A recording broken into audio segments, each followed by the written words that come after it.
The morning of April 21st, 1918, high over the battlefields of the First World War. The dreaded red triplane appears out of the sun. At the controls is Baron Manfred von Richthofen. His quarry was an unknown Canadian pilot, Wilfred Wop May from Carberry, Manitoba, and he had only just got his wings. May wheeled out of von Richthofen's gun sights, and the tables were turned on the Red Baron.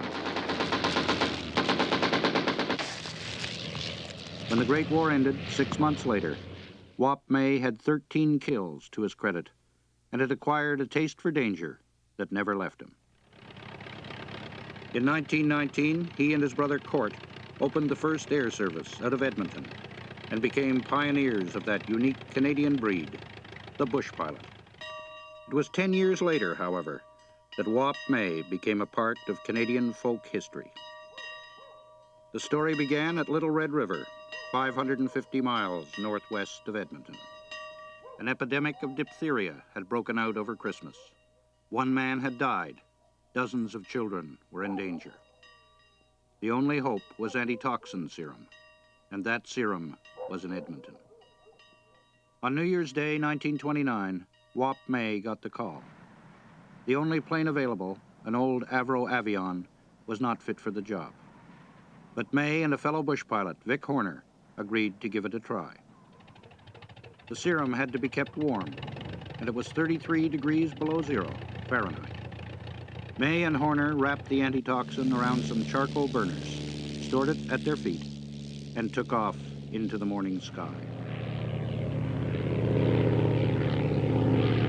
A new radio station had just opened at Edmonton. The announcer at CJCA sat at his microphone throughout the day.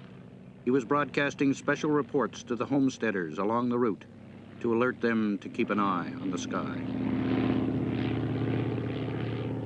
The headwinds were ferocious. Visibility was virtually nil. They were flying over wilderness, and the plane could go down at any time. By nightfall, May and Horner were still 50 miles short of Peace River and could go no further. They put down on a frozen river near McClellan. Next morning, they took off for Peace River with only a few drops of fuel. The townsfolk, alerted by radio, desperately cleared away mountains of snow to create a landing strip. May coaxed the plane in, took on fuel, and told the radio station to notify Fort Vermilion that they were on their way. As he climbed into the cockpit, he faced an insurmountable railway bridge, but he took off between the piers and under the bridge. 200 miles to the north, a Dr. Hannah left the sick children and traveled by dog team to rendezvous with the little bush plane. Late that afternoon, May spotted Fort Vermilion and came in safely with the life-saving serum. Taking on inferior fuel at Fort Vermilion, May and Horner headed for home.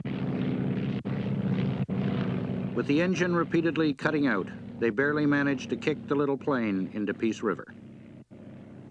The two pilots spent the day repairing the aircraft and then lifted off on the last treacherous leg to Edmonton. During the flight, every instrument on the aircraft, with the exception of the oil gauge, froze solid. Flying on instinct and nerve, they finally spotted Edmonton. The airfield had never looked like this before. The runway was engulfed by thousands of anxious people.